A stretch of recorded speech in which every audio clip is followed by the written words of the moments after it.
Thank you to everyone online joining us today. We'll just start with a bit of housekeeping. It's a go-to webinar that we're using today. So hoping that everyone can hear me. I'm talking through Ian's mic, which is why we're not socially distanced. The meeting will be recorded, and we're hoping that you'll get a chance, if you couldn't complete it today, to have a look at, it's on the Ipswich Hospital Foundation website, but also the PHN website, along with some other videos on the PHN website around nurse-led and GP-led comprehensive age-appropriate child health assessments. If you want to ask a question, just type it into the chat or question box. Sam will be monitoring that, and I'll read them out at the end. I'd like to begin by acknowledging the traditional owners of the land on which we meet today, paying my respects to elders past, present, and emerging throughout the many countries that Darling Downs and Westmoreton region represents.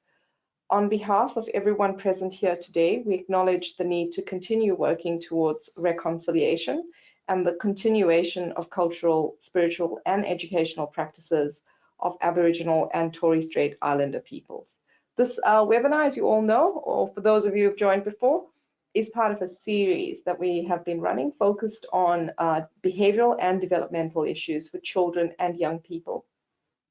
Our webinar today is talking specifically to, and will focus on diagnostic criteria for the common conditions, and also really the support that we need for families and carers, teachers, and the child. And then Ian will talk about referral pathways as well. The level, you've got 4 levels of referral pathways.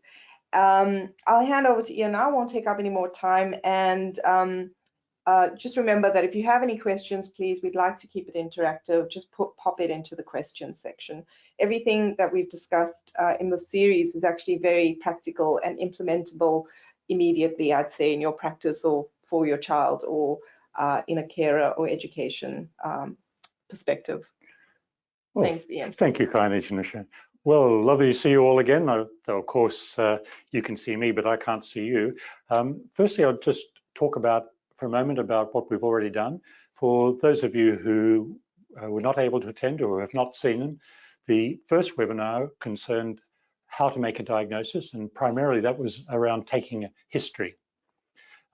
So you've learned medical history taking, but taking a history for a child with developmental and behavioral things requires additional information, and that's what that first one was about. The second one was about basic behavior modification techniques that we would like parents to be familiar with, but it's good for, I think, anyone to know what it is that will help modify a child's behavior towards whatever it is you want them to be. The third one was about the kind of assessments that you might do and who might be able to do them for you, and how that might contribute to a diagnosis. Now today, we're going to have a look at some of those diagnoses and the implications of making a diagnosis, and then perhaps some of the pathways that you can enact that will allow you to help your parents to help their own children with behavior and developmental problems. Firstly, just to note that when you make a diagnosis, you also create risks as well as benefits. So that there's a number of different aspects to that. Firstly, in terms of benefits, you're possibly identifying something that's an inheritable condition. We know that some of the neurodevelopmental disorders have a high heritability. For example, oppositional defiant disorder has perhaps a 60% heritability. ADHD not far behind. Autism has somewhat less, but still a significant heritable quality to it, whereas things like conduct disorder have a very limited amount of heritability. So it gives you some idea about counseling families in terms of inheritance and what to expect. It might help you understand the parent and child interactions if the parent's also affected. The next thing to think about is that when you make a diagnosis, have you created a lifelong burden for that person or not? For example, in childhood, many of the neurodevelopmental diagnoses can alter as a child gets older. They're undergoing developmental evolution, and for everyone, there are heritable differences in the way your development progresses. So some children who are looking like they've got autism when they're 3, by age 7 or 8 clearly have not. And there are other children who at that early age might look like they don't have it, and subsequently they do. So you've got to be prepared to adjust your diagnostic criteria according to that child's development and perhaps their age. So the next perhaps risk involved in making a diagnosis is that you create what we call the serious reputation disorder. It's sort of, watch out for Tanusha, because she'll hit you as soon as look at you. And as soon as you say something like that, it means people will be looking out for that quality. By looking out for it, they notice it, they record it, they reinforce it. And it also, by their actions in dealing with that, they reinforce it in the person who's got it as well. So when a teacher hears that someone's got attentional deficit hyperactivity, do you think they'll be looking for calm, quiet behavior? Or do you think they'll be looking for a child who's hyped up? So that they have this unconscious tendency to reinforce some of the criteria involved.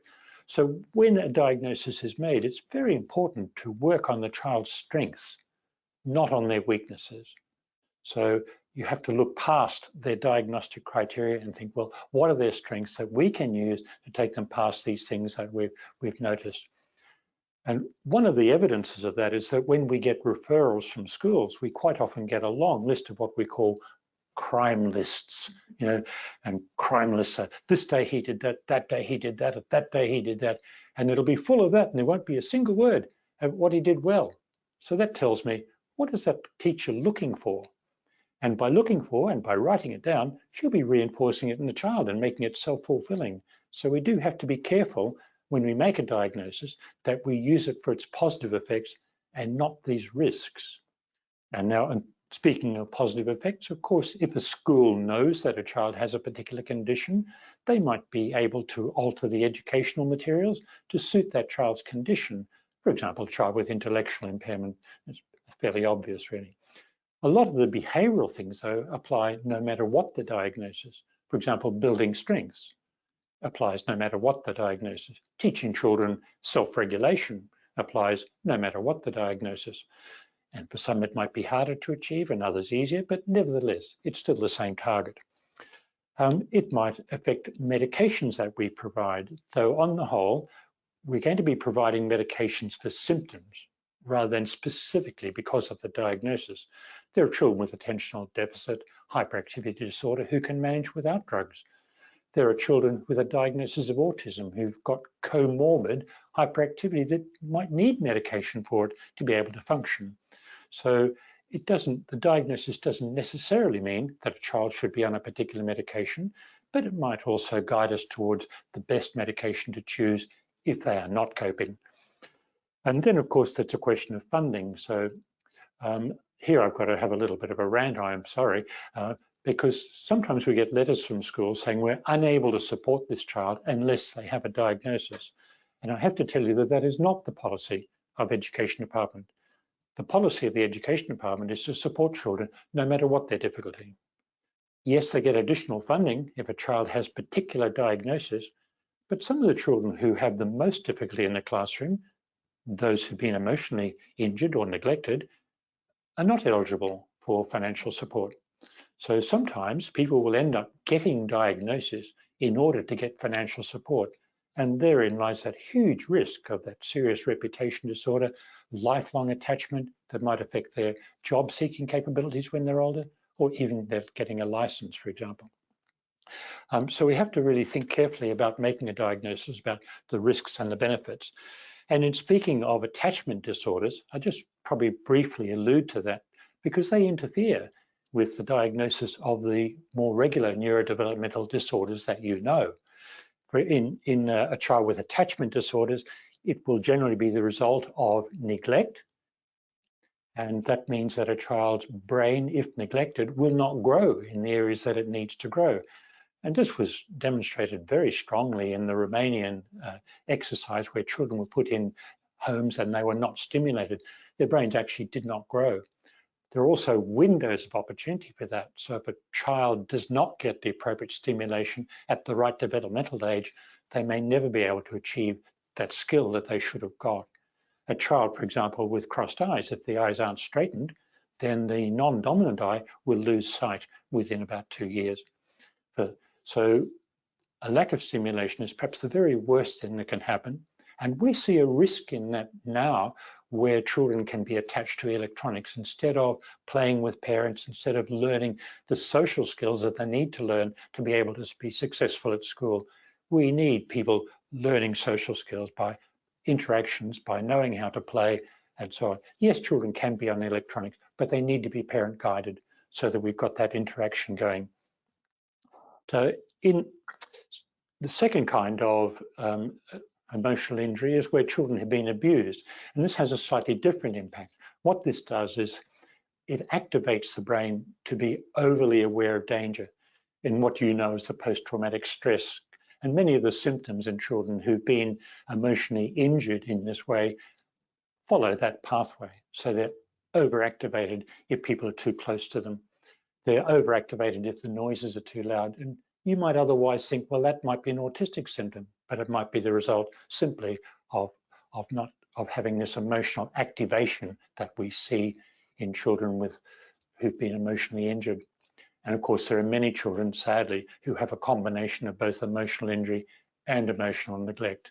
And this is a very serious issue. These children need a lot of support. One of the recognition points for children who are in this parcel is children who know no boundaries. They don't know when to stop. They don't recognize any of the rules that other children are following in terms of day-to-day function. And sadly, we often see this as children begin to start school, and then they're in danger of getting diagnoses like autism, oppositional defiant disorder, when we really need to be addressing the right diagnosis. So when you're considering your neurodevelopmental diagnosis, they may well be correct, but please make sure you allow for the attachment disorders, which can result from either of those two things, neglect or emotional injury on the other hand. So the major neurodevelopmental diagnostic disorders that we seek to be sure about, firstly, there'd be intellectual impairment. We would largely see that as being a school-based diagnosis, though we can assist in it. So, for example, once a child starts being connected to the education department, whether in a play group or whether in preschool or kindergarten, we'd be hoping that people might recognize that their learning is not where it should be. And that then should lead on to some form of testing to see whether or not they actually do have intellectual impairment, or whether it's simply been that they haven't been exposed to that kind of information before.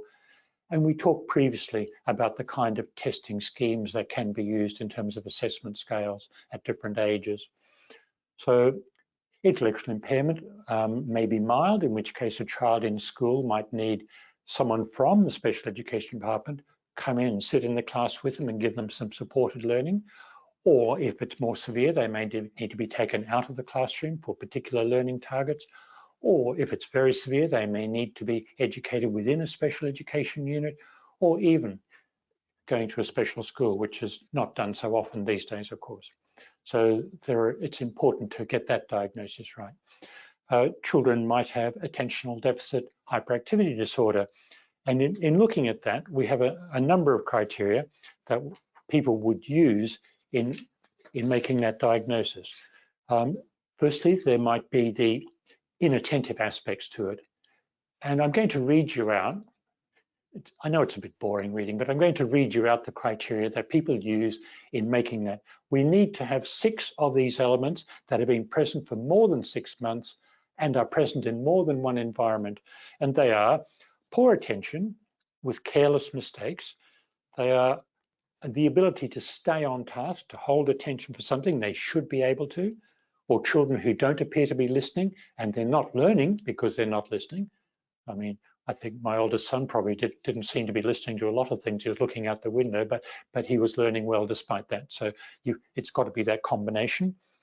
Children who don't follow through on things that we would normally expect them to have sufficient organization, and in associating with that, are disorganized in their personal lives. So their rooms are disorganized, getting ready for school is disorganized, their function in the classroom is disorganized. They lose things, they're easily distracted, they forget things. So you need 6 of those criteria. The second set of criteria, and again, we'll be looking for 6 elements, present more than 6 months, and in more than one environment, so home and school, or home and some other environment, they would be fidgety, they'd be wandering around, they'd be roaming, they'd be running and climbing. They cannot play quietly. They're just very noisy whenever they're doing anything.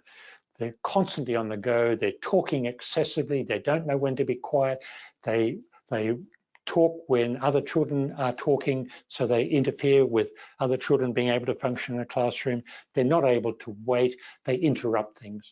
So you want 6 of those criteria. That can all be found in the DSM-5. And again, you can have combined where you have elements of both present, help making that diagnosis. So with any of these diagnoses, like any of the diagnoses in DSM-5, there must not be a better explanation. And we talked just a moment ago about how children from an emotionally abusing background might have quite a number of these features without necessarily having ADHD. Of course, the reason they're in trouble might be because one or both of their parents might have the same diagnosis that's been untreated. So the next, we might have a look at oppositional defiant disorder. And in this disorder, we'd want, there's 2 elements: children who've been angry, irritable, and defiant for more than 6 months and in multiple settings. That's one set. And the other set is that they're argumentative within their defiance. We want 4 of the following 7 criteria. They lose their temper unusually and unexpectedly. They're very touchy. Thirdly, they're angry and resentful about anything, even things that you see as positive. They argue with you when it's quite clear that there's no other way to do something. They defy you. They deliberately annoy you and others. And they blame others for everything that happens. So those are the 7 criteria. These are children, unfortunately, and you can almost put it up as a diagnostic point who you just don't like them. So teachers say, oh, I really don't like that child. You think, maybe he's got oppositional defiant disorder, but he might also be a child who's been traumatized. So again, beware that you don't have a better alternative for that diagnosis.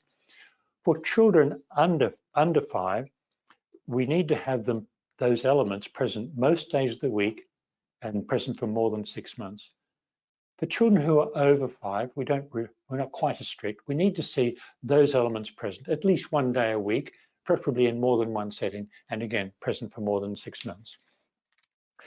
For children with conduct disorder, we have a range of things like bullying, threatening, starting fights, using weapons, cruel to people, cruel to animals, stealing even when confronted, even while being confronted, and in things like forced sexual activity in older children and maybe adolescents.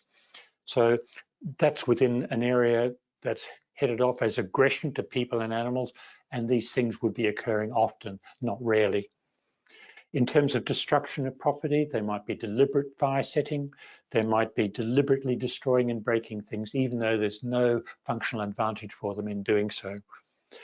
The third element is deceitfulness and theft, and again, these features would be present often, and it might be breaking into property, lying to gain or avoid things, stealing significant items without being confronted, staying out at night, running away regularly, so particularly overnight, done more than twice would be of concern, and children who are showing frequent truancy when they're over 13. And so we would see conduct disorder in generally, it's described as being less frequently an inherited aspect, more children who've been involved in what you might call war zones. Unfortunately, the war zone can be the family, or it can be because they've never been in an ordered environment. They might be passing from one care person to another, or it might be someone who really has been in a war zone where we tend to see the same things. And these elements that we've spoken about produce significant impairment in function. For autism, perhaps you have a clearer idea on these ones. We have children who, again, are showing things in multiple contexts, not just home. So we're looking at home, school, at least 2 different places. And there are 3 elements. First might be the social emotional reciprocity, the back and forward ability to be social, to know how to walk up to people and play with them, to know how to establish conversations, to know how to understand someone's emotion and to be able to show your own emotions effectively. And the second element is restricted and repetitive ideas and behaviors. The DSM-5 has included within that sensory modulation differences.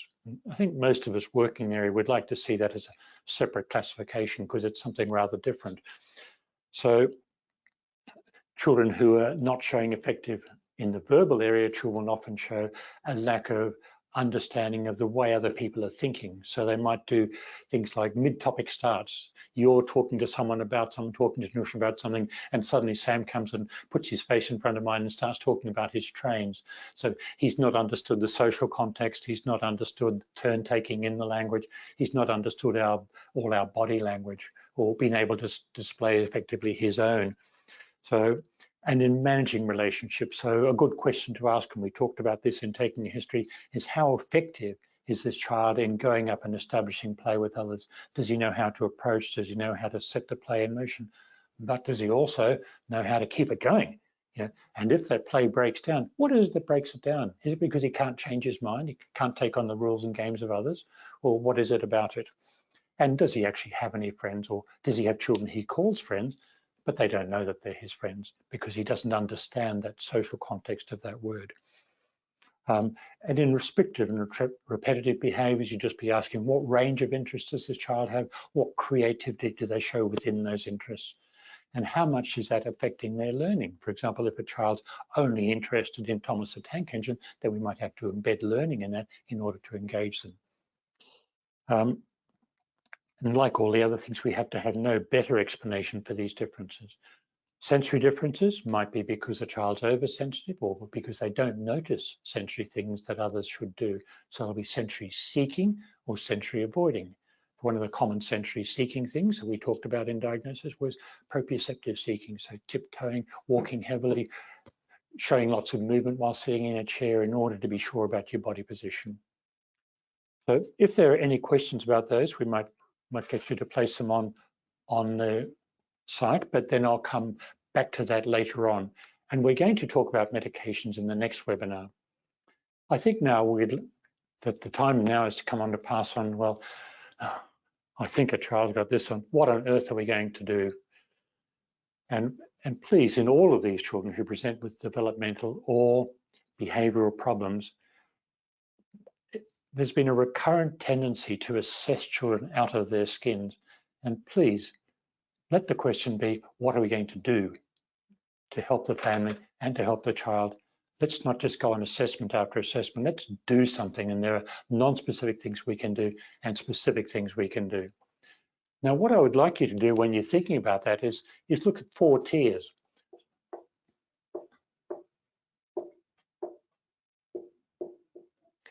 And tier 1 would be things that we think that really a school or a family should be able to sort out. So there are the things that, given the right approach and the right supports, that the family or school could achieve things. And sometimes we don't maximize these things. And there's a lot of things that you can do in terms of supporting that. So for example, you can just start with, well, asking,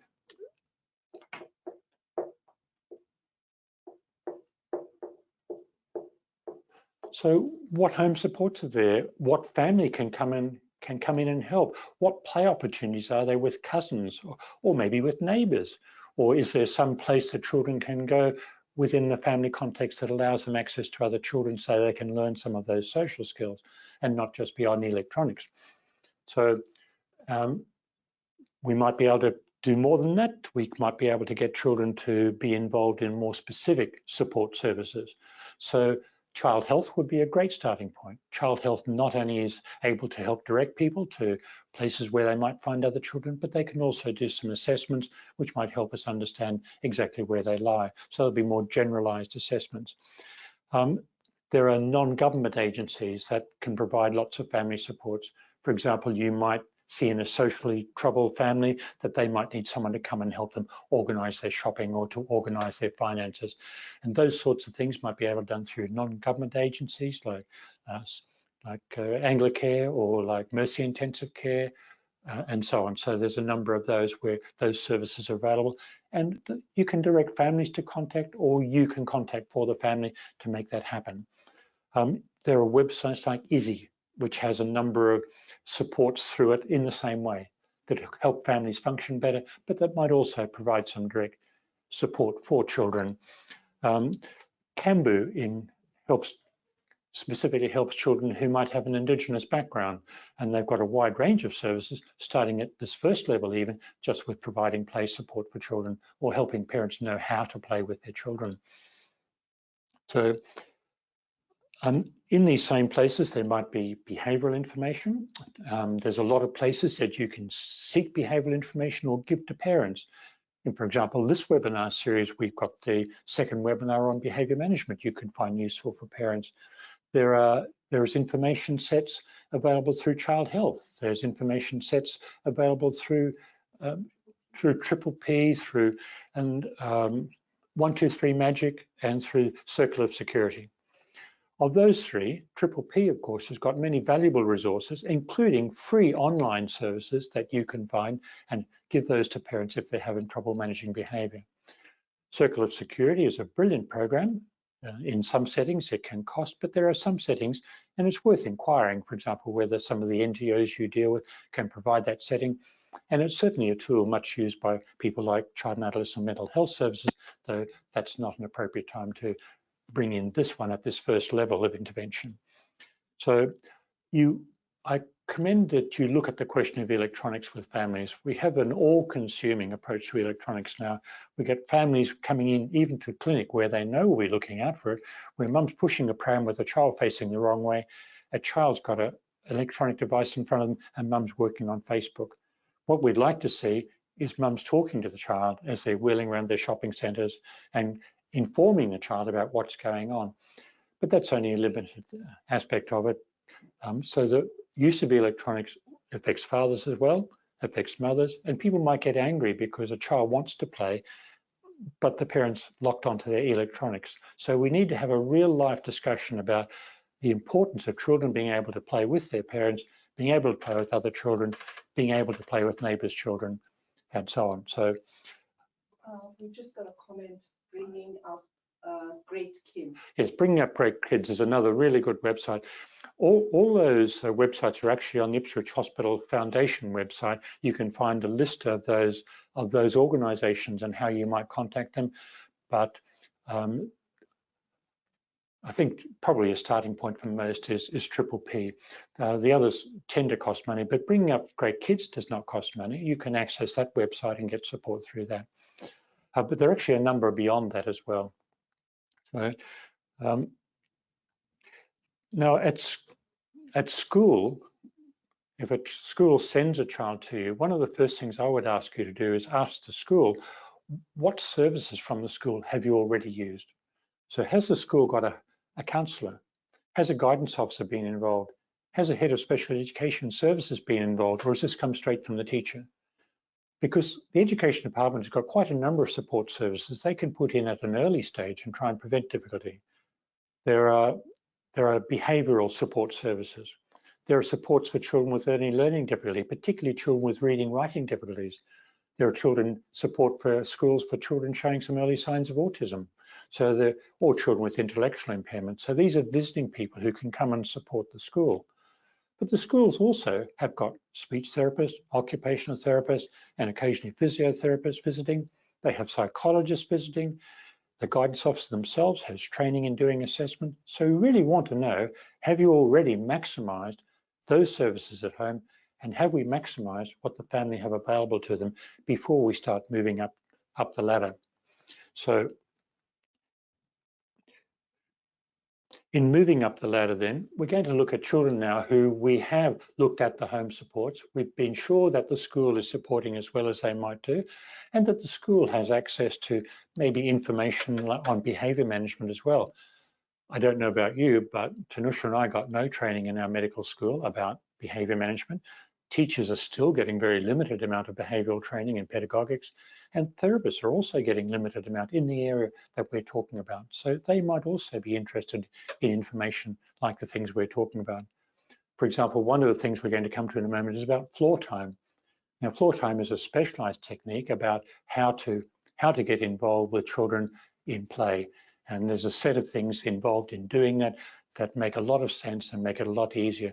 For example, in basic engagement techniques, you would not make eye contact, you would imitate what that person's doing or take on their interest, you'd copy them, you'd be silly to try and interest the child in what you were doing, and then you would use their interest to extend them into new ideas, maybe on sharing or turn taking or mood regulation.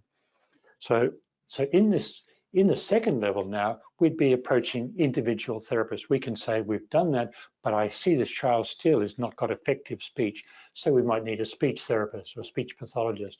Or maybe they're still not good physically with their hands in dressing and undressing or handwriting skills. We might get an occupational therapist involvement.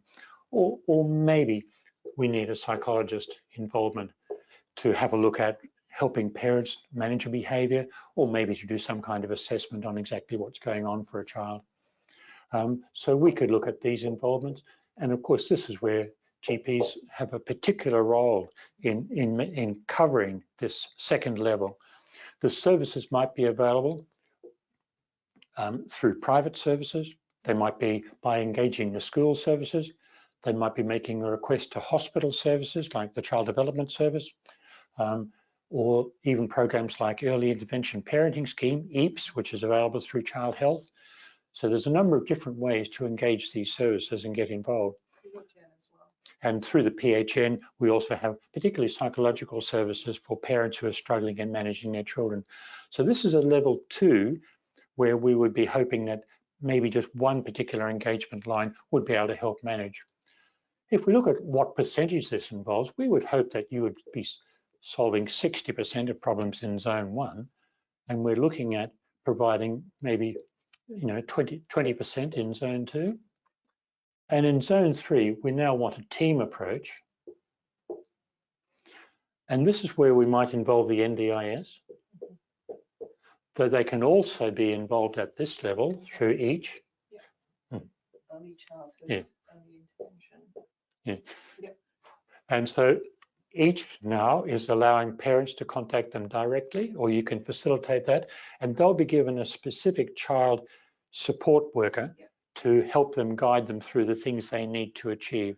So that could be done either at this level, where we would probably see it more usually done, but it can certainly be used at that level where a child's development or behavior are presenting significant difficulties.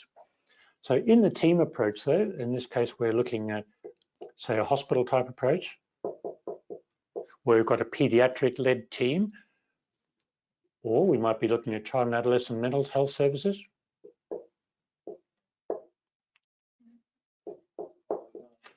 So if we're looking at a KIM service, we're probably looking at children more with affective disorders. They might have issues with suicidality when they're older. They might have severe anxieties. They might be unduly violent. So that's particularly where we might engage KIMs. For hospital services, this would be pediatric-led, and they would be probably using information from all of these other services in order to help draw their diagnosis. So if you're making a referral to hospital because you've used tier 1 and 2 engagements, please make sure that the hospital or KIMS have all the information from the previous services, as well as your knowledge of the family. These things can make an enormous difference in us being able to process things quickly within the hospital service. Health-wise, we've got a dreadful waiting list at the moment that's just unmanageable. So we're trying to push back and say, let's make sure we optimize these services. Let's make sure we optimize these services. If we bring in this service, let's provide them with full information, whether it's through KIMS or through the hospital, so that they are off to a flying start and they can get going doing things, not doing all the assessments again. What about private pediatricians? Would they fit in? Yes, private pediatricians can also work in a team way, because they can use their therapy services and bring them together for team approach. Sometimes pediatricians are used in the tier 2, but we'd be saying ideally it would be a tier 3 approach. And tier 4 is neuropsychiatry.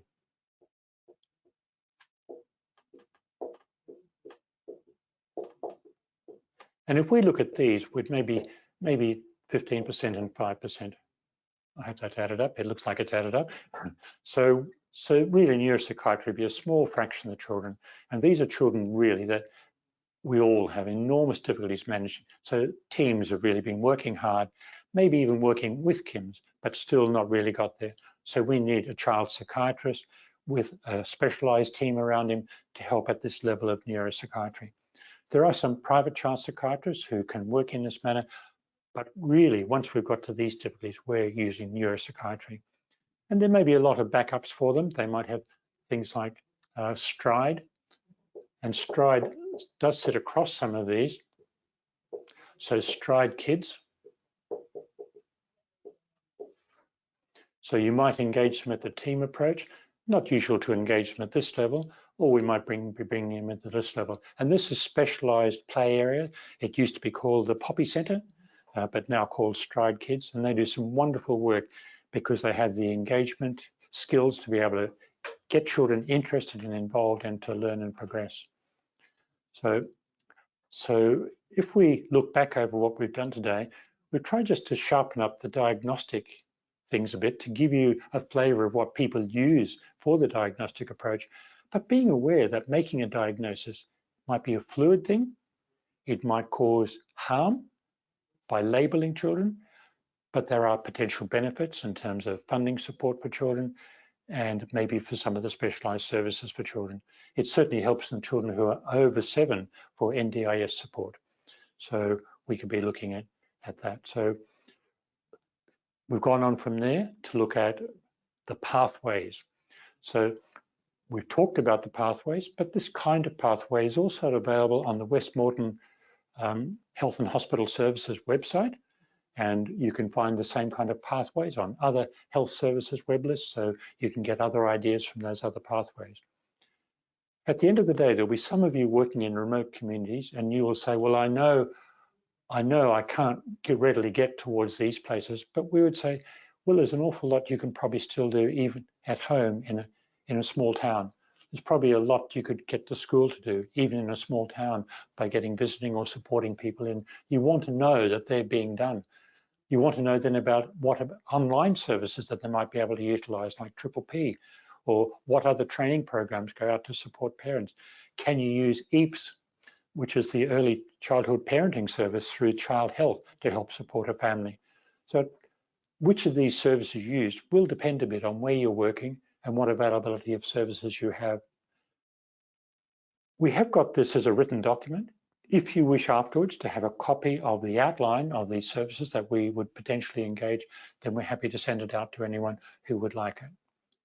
And we've already got on websites like the Hospital Foundation website and the PHN website, the past webinars that have got some of this information. Thank you so much. Thanks, Ian, for your excellent presentation as always. And I think I love the fact that we're actually taking global best practice in this space, but also making it very local and relevant, looking at all our resources that we can access here within Westmoreton and Darling Downs. I also just wanted to mention Family and Child Connect. If you have a family that's, struggling, they can do wraparound. I really should have mentioned them. No, that's I apologize. fine. But what they will do is direct family to the NGOs in particular, but also to any other support service that may be required. And for children who are in out of home care, they can be very active in providing support. Cambu, of course, has got a wide range of services for children who are of Indigenous descent. So they can service really tier 1, 2, and 3 within this area. So if you've got children who've got an Indigenous background, there's a well-funded service there that can provide a great deal of support. It's fantastic. And the only other thing I wanted to mention was, you mentioned Ask Izzy. If anyone goes on to Ask Izzy, will especially GPs, it's a valuable resource for our patients, especially coming up to Christmas, things like food hampers, emergency housing, all of those things that we struggle to find these services within Westmoreton and Darling Downs. And there's just a very important point in there. Sometimes you can help family function an enormous amount by just getting someone to shop for the family, or just getting someone to do some gardening or cleaning for the family. It gives the parents time to go and play with their children, which is what we're really after in all of this. And then just recently, the Laidley Community Centre has given us a list of play groups, and we're trying to get that out to practices, but really they will connect then the families. These we call them, the invisible families that really don't go to kindy or daycare, etc. So who might only ever see a GP when their child has a runny nose or sore throat. It's connecting them to these play groups as well. And if you sense that, it's a particularly good time to ask, who have you got to talk to? about your child's difficulties? Have you got some friends or family, or have you got a granny who'll come and baby care for you, or anything along that line? And then the final one that I wanted to draw attention to was this idea of general practitioners really doing an age-appropriate health assessment. Like we do health assessments in the over 75s and the 45 to 49.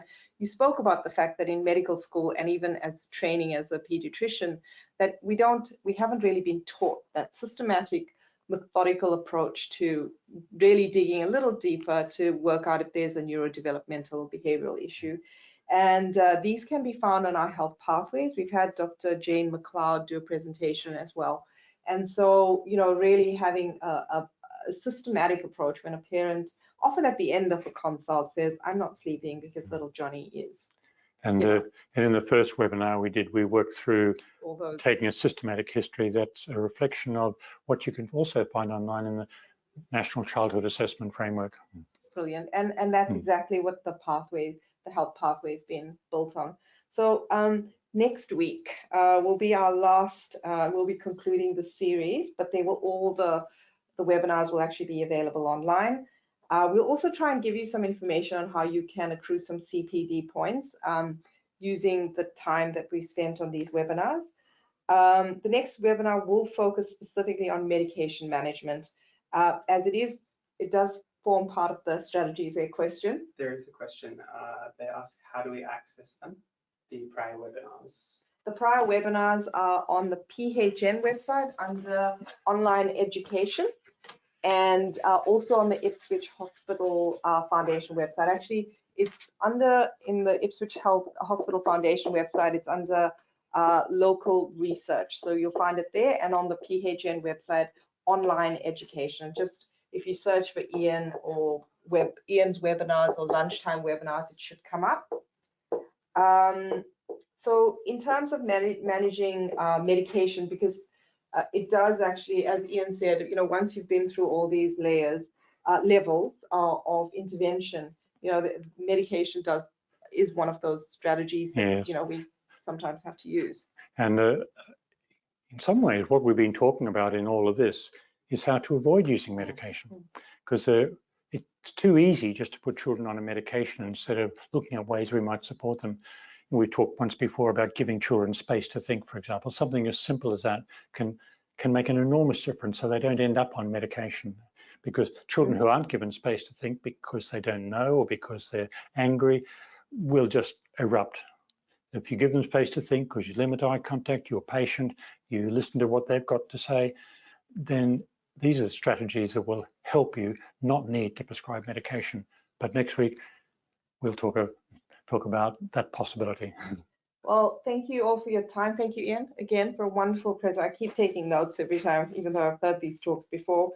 And I just want to end the webinar just by thanking everyone online. You're welcome to contact the PHN if you need specific resources, and certainly if you need further information on how to get to the webinars as well. Including the outline of today's talk. Yeah. Thank you for your time.